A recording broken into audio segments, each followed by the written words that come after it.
Hare Krishna. So today we'll discuss about the third chapter of Srimad Bhagavatam. So title is Krishna is the source of all incarnations. So basically until now this sages of Naimisharanya they are asking questions to Sutta Goswami and Sutta Goswami answered few of the questions in the second chapter. He question answer until question 4 and then for the I think in the fourth question was about Leela Avataras. Fourth question is about uh, fourth question is about Leelas of Krishna means what when he is incarnated in his avatars what kind of leela, activities he do, that is the fourth question. And fifth question is about Purusha incarnation, Purusha avatars of the Lord Krishna. So in these words here Sutta Goswami in this chapter Sutta Goswami will be mainly focusing on Purusha incarnations of Krishna. So when we say it is said that no Purusha incarnations are all Paramatma incarnations. Means actually three features of Krishna are there, right? Krishna as Bhagavan, Krishna as Paramatma, Krishna as Brahman. Brahman, Bhagavan and Paramatma. Sorry, Brahman, Paramatma and Bhagavan. Yeah, these are the three features. So as a Bhagavan, Krishna is always present in the Golok Vrindavan. But as a Brahman, he is spreading through. He is spread all over the universe, either entire through material and spiritual creation. And as no,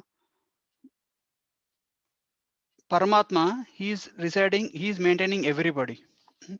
Purusha incarnations. Why we call Paramatma? Because Purusha incarnations involves as mainly has three incarnations. Like no, first he expanded himself as Karnodakashaya Vishnu. Karnodakashaya Vishnu is like from actually from if you start from Golok Vrindavan, from Krishna, Balramji comes, and from Balramji, then first Chaturvyuha will come. Sankarshana, Pradyumna, Aniruddha, Vasudeva. And in the first Chaturvyuha means from Balaram, these Sankarshana, Pradyumna, Aniruddha, Vasudeva expansions will come. And from them, again, second Narayana will come. From Sankarshan, Narayan will come. And from again, Narayan, second Chaturvyuha will come. Sankarshan, Pradyumna, Aniruddha, Vasudeva. From second Chaturvyuha, he expands, Sankarshan expands into Karnodakashaya Vishnu. You already read all those things, right? So I'm just, it will be revising for you. So Karnodakashaya Vishnu is the Mahavishnu. He lies on the Karna ocean underneath entire material creation, and from his pores, so Karnodakashaya Vishnu is one Purusha avatar, first Purusha avatar in this material world. And from Karnodakashaya Vishnu, different universes arises from his breath, from his skin pores. So different universes comes out. So this material existence is like no, when Karnodakashaya Vishnu breathes out, universes will come, and into each universe, Vishnu again enters as Garbhodakashaya Vishnu.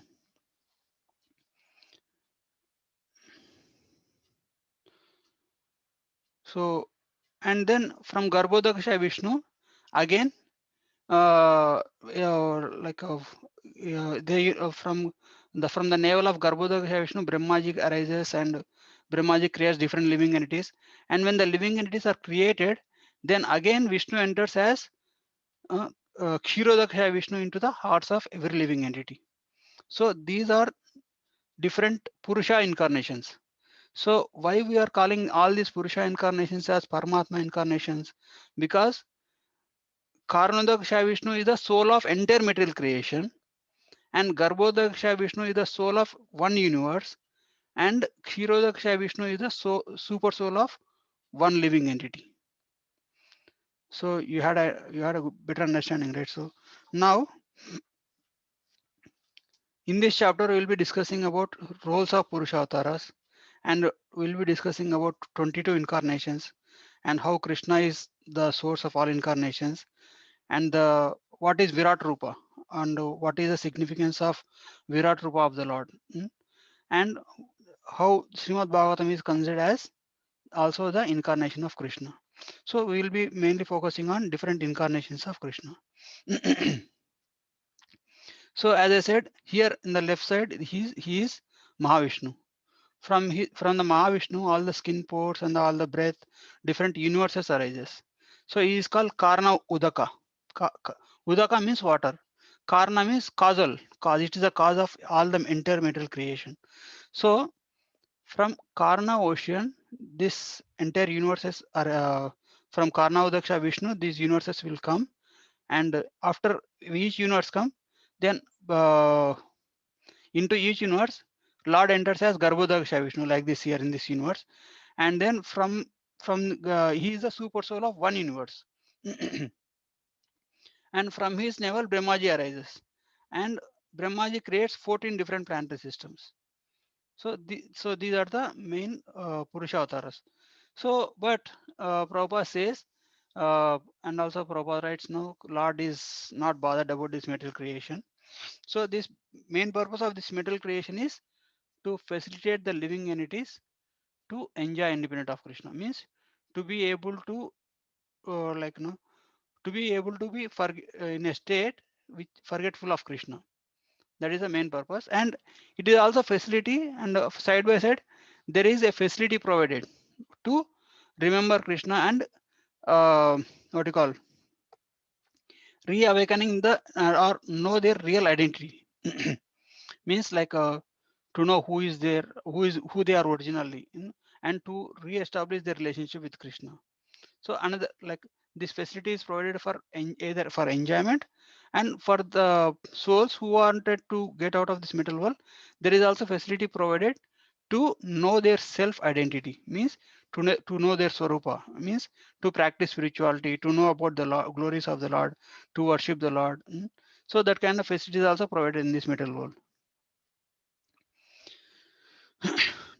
So and then after explaining this Garbhodaksha Vishnu, then when Brahmaji starts created, uh, like the incarnations, like the four Kumaras, four Kumaras were the first incarnations. When Brahmaji created, first expansion is four Kumaras. Four Kumaras, they are like they are as soon as they took birth, they actually realized they not actually born with Brahman knowledge, Brahman realization already. So they were not very much inclined to take up the role of procreation. So which Brahmaji orders them.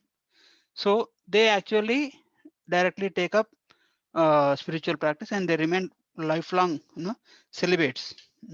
And then next incarnation is Varaha Avatar. This incarnation Lord takes when to deal with Hiranyaksha. So this like in Varaha incarnation, Lord lifted. Actually, Hiranyaksha, what he does, he he actually took the earth out of its orbit, and he actually submerged in the ocean. Now, if you see, actually, the modern scientists also, they say that earth was out of orbit in the beginning of creation, and that's why like it become overly frozen. Mm. And later on it was reinstated, like it again came back into the right orbit and maintain right temperature. Means like if you see the planets like Pluto or something, they will be frozen because they are too far away from sun, means like that.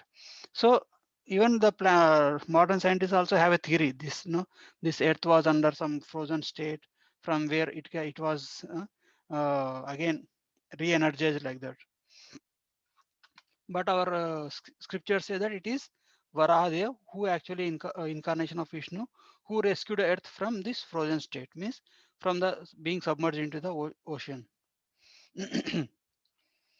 And next incarnation is Devarshi Narada. Nara is also incarnation of the Lord. These are all Shektavesh incarnations. Or uh, and then Narnarayan Rishi. These the presiding deities of Kali Yuga are called Narnarayan Rishi. Okay, so the expansion of Nara and Narayan, and then Lord Kapila, and then Dattatreya. Lord Kapila is he comes as son of Devahuti and Kardamuni, and it will come all these pastimes in the later chapters. And also Dattatreya is also uh, he's the son of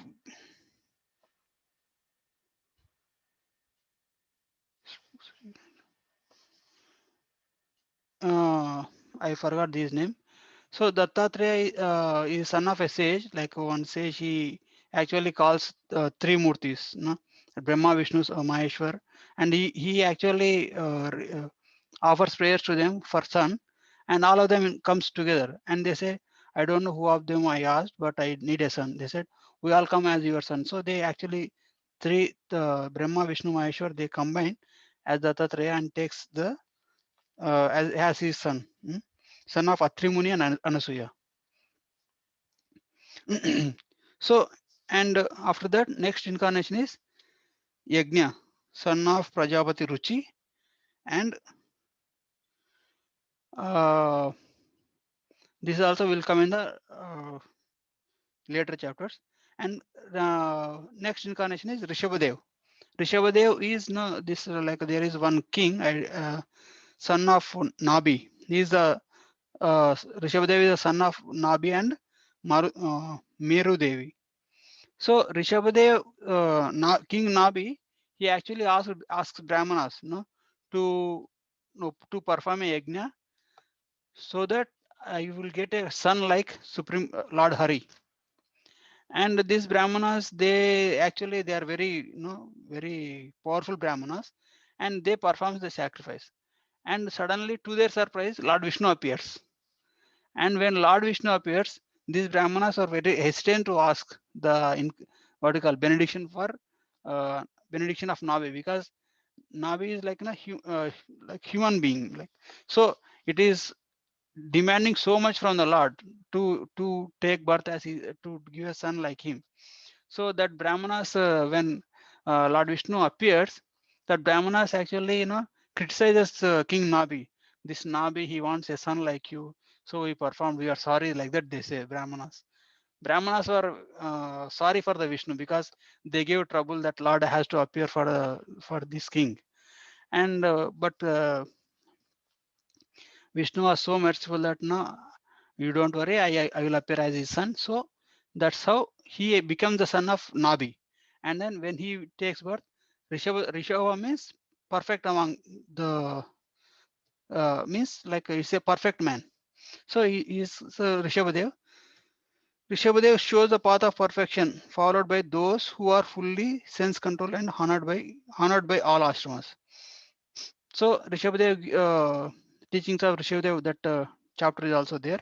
And King Bharata, who is the like after whom our planet is called Bharata Varsha, he is the son of Rishabhadev. And Bharata's pastimes also there in the coming chapters. King Bharata, how he rules kingdom very nicely, and then at the end he gives up the kingdom and goes to forest, but he again falls down, and becomes a deer, and then like that. And again he comes as Jada Bharat, and they can perfect his life and goes back to Godhead. So that are the glorious pastimes of Rishabhadev. And after that, Krishna incarnated as Matsya. Matsya is during the inundation of Chakshusha Manu, he protected the Vaivasvata Manu and keeping him on a boat. So during this time, like during the after the Chakshusha Manu, in order to give protection to Vaivasvata Manu, means when Manu was changing, a partial destruction takes place. So in order to protect him, Lord comes as Matsya Avatar, and he actually protects, and he asks that Vaivasvata Manu to keep all whatever is required in a boat, and then he protects them from the waters of inundation, waters of pralaya. And then next, King Prutu. King Prutu is also like when we say Purusha means he is a protector, protective incarnation means he is the maintaining incarnations that are meant for the maintenance of this universe. Because whenever any calamity happens, if you see all these incarnations, these are the incarnations which Lord took so that he gave some message. When they are misdirected or when the world is in chaos, no, like as Krishna says in Bhagavad Gita, right? Yada yada hi dharmasya glanir bhavati bharata abhyudhanam adharmasya tadatmanam srijayamyaham. And whenever and wherever there is decline in religiosity, I will incarnate. So it doesn't mean that all incarnations are like decline in religiosity, because that is needful. Because if you see the incarnations like this, no, like Kumaras, and this is a beginning of creation, and this is necessity. Varahadev is emergency situation, because Hiranyaksha was drowning the earth, and Narad Rishi plays a major role. If you see entire Srimad Bhagavatam, are the only disciples of Sri Narada Muni. So Narada Rishi was a greatest like Dharma Pracharak, and Narnarayan Rishi. Now, for the sake of protecting the people of Kali Yuga, he incarnated Narnarayan Rishi, and he actually, when Lord wants to do tapasya, he incarnates as Narnarayan Rishi. So when we say the incarnations of the Lord, these incarnations are always existing.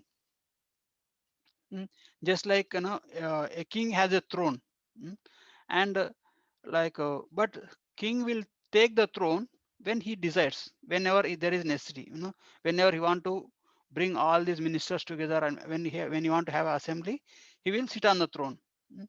And but other times he will just leave the throne off and then be in his palace. So what does it mean? Like, throne is always existing. Throne represents something symbol of royal, and throne represents authority. King on the throne is commanding.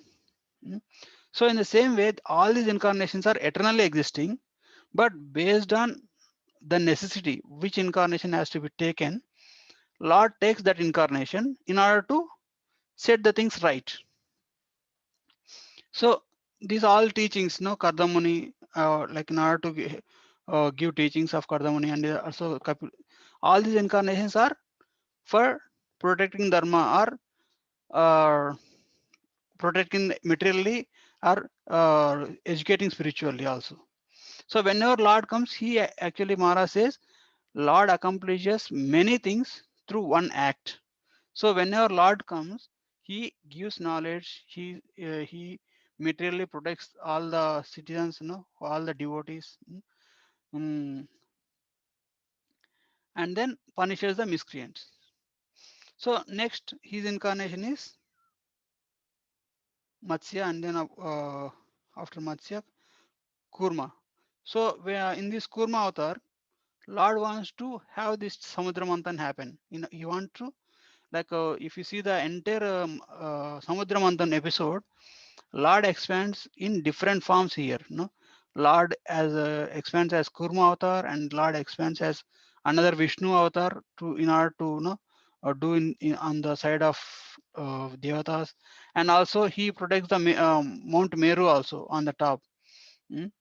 So in order to he served as a pivot in the for Mandarama hill. Okay, that was being used as churning rod by Suras and Asuras in the Samudra Manthan. And then when Samudra Manthan happened, and finally Lord came as Dhanvantari. He gave the pot of nectar to the demons and devatas. And after giving pot of nectar, it is Lord's responsibility that this nectar goes to the right hands. If the nectar is taken by the asuras, it will be chaos for that is a problem. Because when the asuras become eternal, there is no protection for dharma. So that's why Lord comes as Mohini avatar, and that's a sweet pastime where the asuras actually first gets the nectar, and Lord tricks them as Mohini incarnations, and then gives the nectar to the devatas as Mohini Murti. And then next incarnation, Lord comes as to kill Hiranyakashipu. He comes as Lord Narsingadev to protect to protect Prahlad Maharaj. And then in his next incarnation, he comes as Vaman Dev. Vaman Dev want to re-establish Dharma, like because Bali Maharaj become powerful, and Indra, who is supposed to be ruling that time, was not that kingdom was taken from him. So, in order to give his rightful kingdom back, King Vaman Dev comes, Lord comes as Vaman Dev, and he gives his kingdom back. Just give one. So, yeah, the next incarnation is Parashuram, Bhrugupati. So when all the Kshatriyas, they become too much arrogant and not abiding to the religious principles, Lord incarnated as Parashuram. So he actually annihilated Kshatriyas 21 times, uh, you know, so that uh, the this world can be created from the atrocities of unlawful or irreligious Hare Kshatriyas. Krishna Prabhu, not able to. Hare Krishna Prabhuji, in the middle there was no voice. Before the 21 Yeah, times, I know. I just took a small break, Matai. Sorry. It's fine, right? You are able to hear now, right? Now also there is no voice. Prabhuji, now also there is no voice. Really? Why? Are you able to hear now, Mataji? Yes, Prabhuji, now okay. So yeah, I was saying until Vamandev is fine, right? You heard. Hare Krishna. Yes, Prabhu. Yes, Prabhu, we had until Vaman Dev. Okay. We are fine.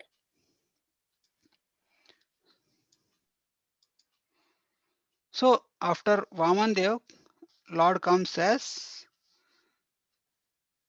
Parashuram. No? When the Kshatriyas who are supposed to be protecting Dharma, they become impediments. So they Prabhuji, become I think it's constantly dropping. I don't know, it's muting or what. Hare Krishna Prabhuji. Prabhuji, it isn't dropping actually. Your speaker is not working properly. Hare Krishna Prabhuji.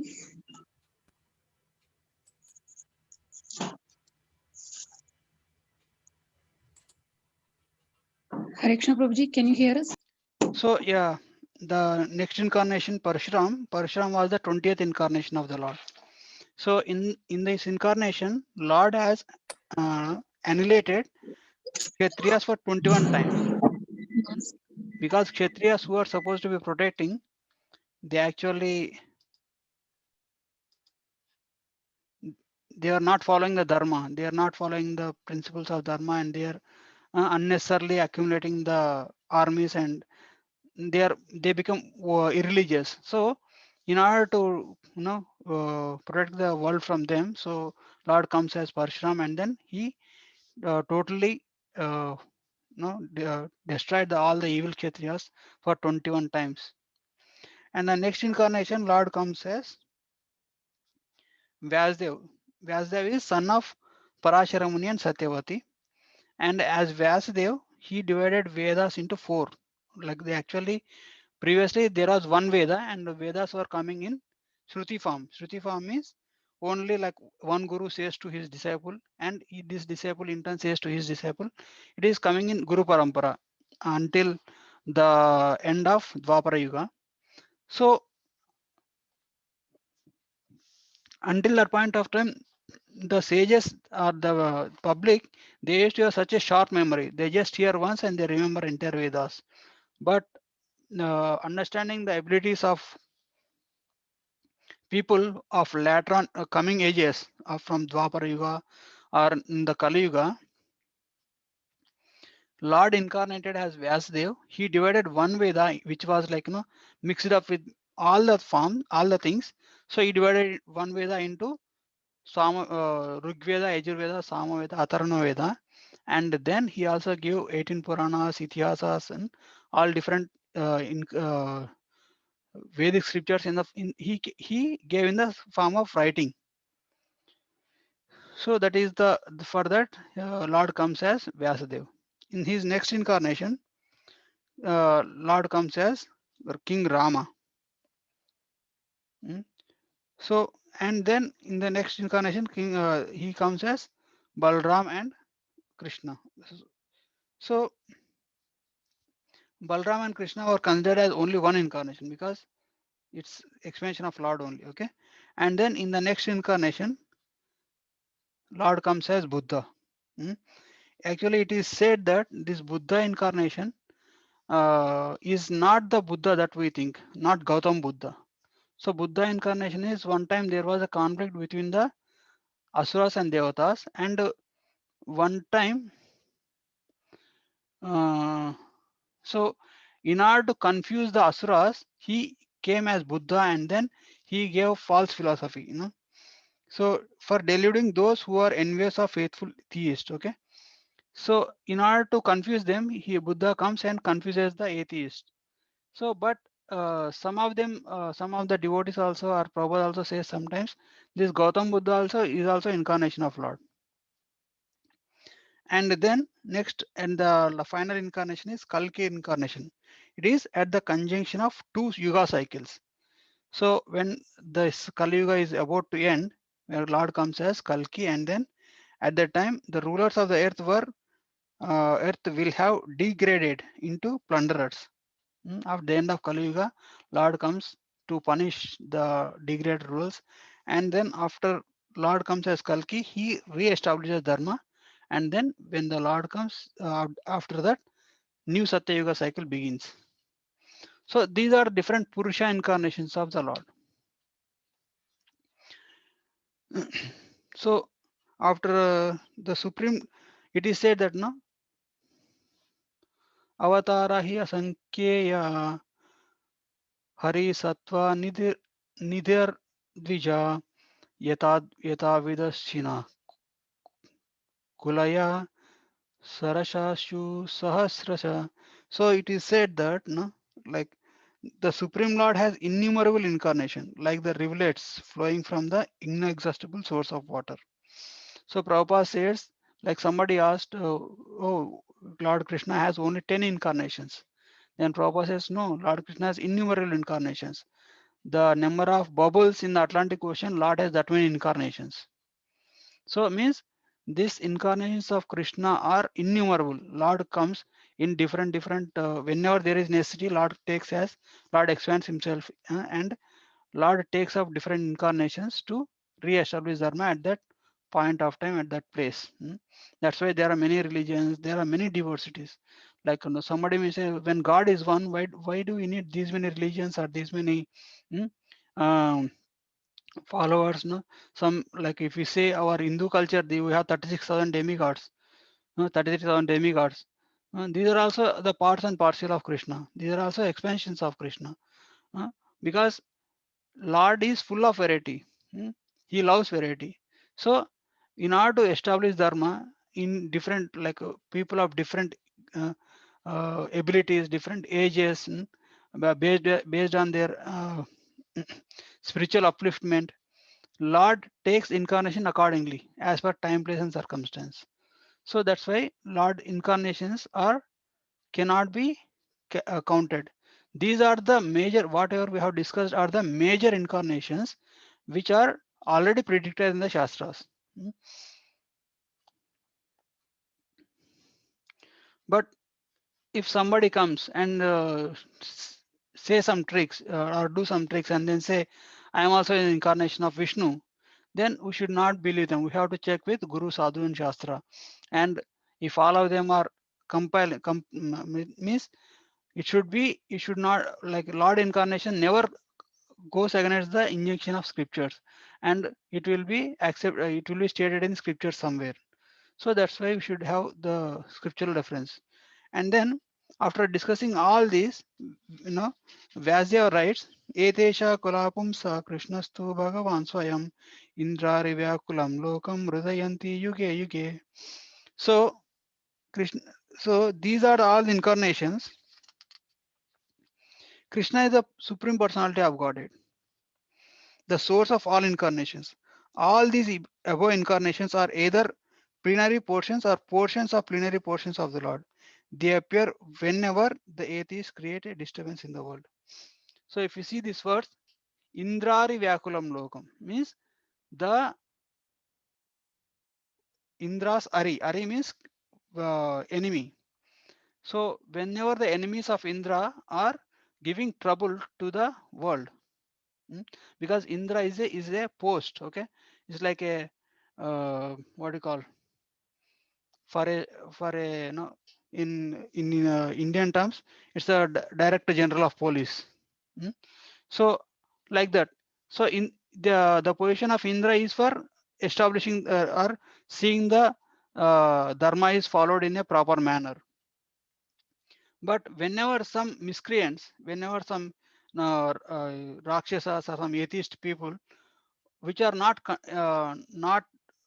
when Indra is also not able to control them by his power, then Lord comes into different comes as different incarnations, and also to establish dharma, or whenever there is necessary, Lord incarnates into different forms.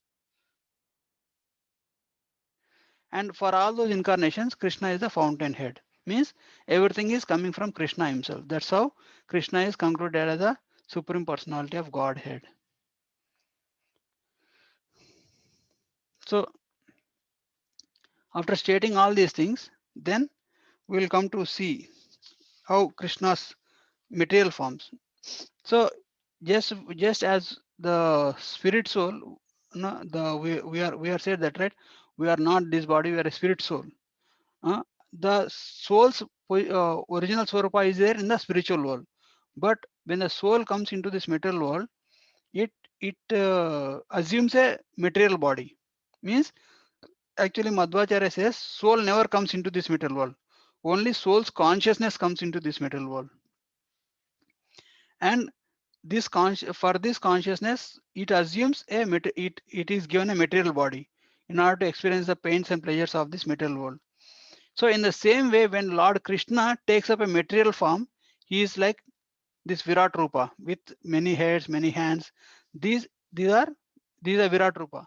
So just as Krishna's Virat Rupa and just as the material form of the living entity, these are said to be imaginary. Means they exist for some time and they get destroyed after some time. So our bodies are all said to be imaginary, means temporary. With respect to the souls, with respect to the spirit soul's eternity, our material body or material existence is very insignificant. Prabhupada says that it is like a flash. So that's how, like, in the Virat Rupa of the Lord also, it is temporary, it is imaginary. Like in order for somebody to view the Vishwarupa or Virat Rupa of the Lord, they have to have a spiritual eyes. So like Premanjana Churita Bhakti Lochana, just like you can be able to see the Lord in everywhere surrounding us only when you have the eyes anointed with love. Means that devotional love. Then only we can see everything, Krishna's potency in everything. So that is the concept of Virat Rupa of the Lord. Then Vyasdev writes,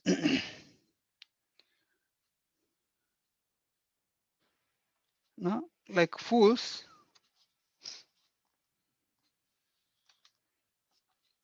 for the understanding of the Lord,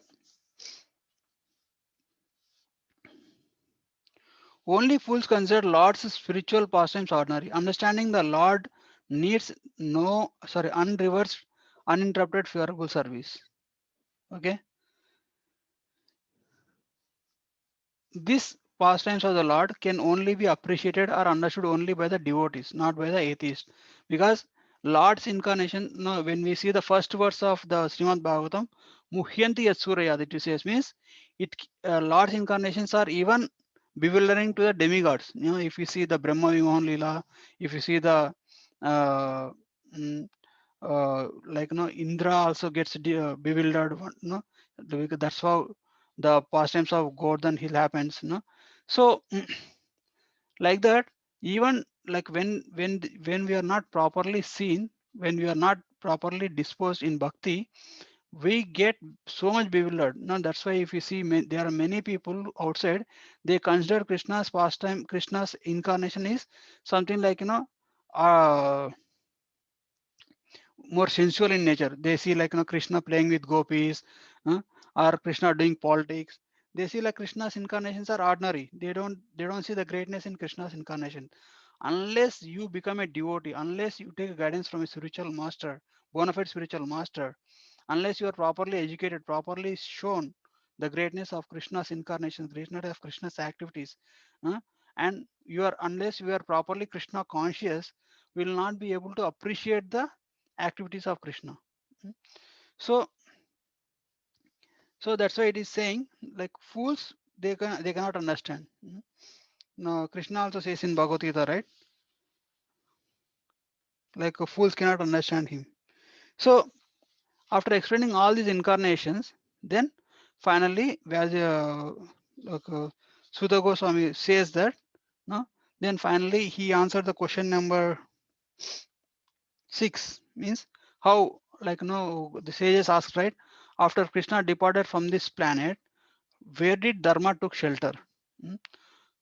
So then for that Krishna, Sutta Goswami, in order to give that, then he gives in the words, no.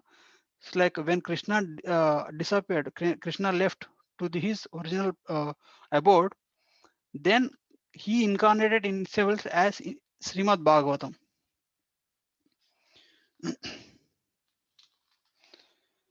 So Srimad Bhagavat Purana is as brilliant as sun, dispelling the darkness of ignorance of Kali Yuga. It has arisen after Krishna departed for his own abode, accompanied by religion and knowledge, etc. So when Krishna left this material planet, along with him, religion and knowledge also went along with him. But he again incarnated as Srimad Bhagavatam. So whoever wants to get enlightenment in this age of Kali, they should take the shelter of Srimad Bhagavatam.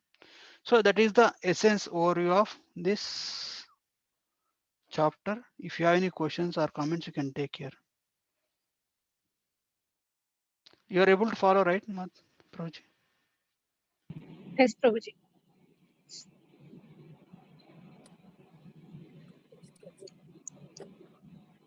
You have any questions?